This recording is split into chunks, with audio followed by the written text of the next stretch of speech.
ایک صحابی نے حضور کا چہرہ نور دیکھا تو اس کو محسوس ہوا کہ کچھ بظاہر کمزوری ہے نبی پاک کے جسم اطہر پر۔ اس نے عرض کی یا رسول اللہ میں قربان جاؤں، چہرہ انور پر میں کچھ کمزوری کے آثار دیکھ رہا ہوں۔ تو کریم فرمانے لگے 3-4 دن گزر گئے، میں نے کھایا کچھ نہیں۔ نیرا میٹھا کھانا ہی سنت نہیں، فاقہ کرنا بھی سنت ہے۔ لوگوں نے سنت بھی اپنے اپنے حساب سے آسان اختیار کر رکھی ہے نا۔ 3-4 دن بیت گئے، کچھ نہیں کھایا۔ تو صحابی پہلے گھر گئے، پوچھا کچھ کھانے کو ہے؟ کہا کچھ نہیں۔ پھر اپنے عزیزوں سے، پڑوسیوں سے، محلے داروں سے معلومات کی۔ جب کوئی چیز نہ ملی تو پھر بھی ہاتھ پہ ہاتھ دھر کے بیٹھ نہیں گئے، ایک باغ میں مزدوری کرنے چلے گئے۔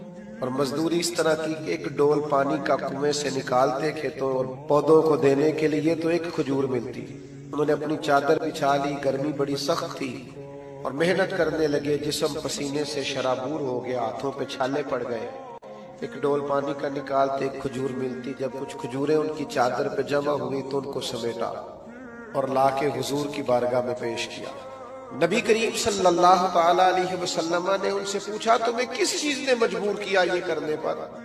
توجہ ہے نوجوانوں کی میری بات پر؟ تمہیں کس چیز نے مجبور کیا کہ ہاتھوں پہ چھالے ہیں، وجود پر پسینہ ہے، اس قدر مشقت کر کے تم یہ کھجوریں لے کے آئے ہو، کس چیز نے مجبور کیا؟ تو عرض کرنے لگے یا رسول اللہ مجھے آپ کی محبت نے مجبور کیا ہے۔ تو رسول رحمت صلی اللہ تعالی علیہ وآلہ وسلم کی محبت یہ بڑے بڑے مشکل کام آسان کر دیتے۔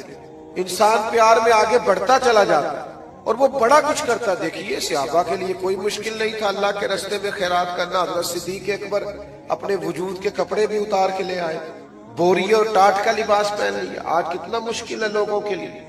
اچھی طرح سمجھیے گا کہ جب محبت ہو جاتی ہے پھر نہ انفاق فی سبیل اللہ مشکل ہے، نہ جہاد مشکل ہے۔ پھر تو ایک بھائی کو حضور نے تیار کیا ہے تو دوسرا کہتا ہے یا رسول اللہ میں اس سے زیادہ طاقتور ہوں، یہ قد میں بڑا ضرور ہے پر میری کشتی کرا کے دیکھ لیں۔ تو سمجھ لیں کہ نبی پاک کی محبت ہر مشکل سے مشکل کام کو آسان کر دے گی۔ یہ جو لوگ کہتے ہیں نا میرے اخلاق ٹھیک نہیں ہوتے، پیار کر لیں وہ میرے نبی پاک سے۔ یہ جو کہتے ہیں میں بے نمازی ہوں تو پیار کریں رسول پاک سے۔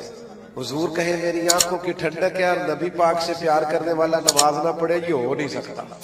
تو آپ نبی کریم سے محبت کریں گے تو بڑے سارے کام، قرآن سمجھنا، قرآن پڑھنا، دین کو سمجھنا، دین کی ڈیوٹی کرنا سب آسان ہو جائے۔ شرط یہ ہے کہ حضور سے پیار کریں۔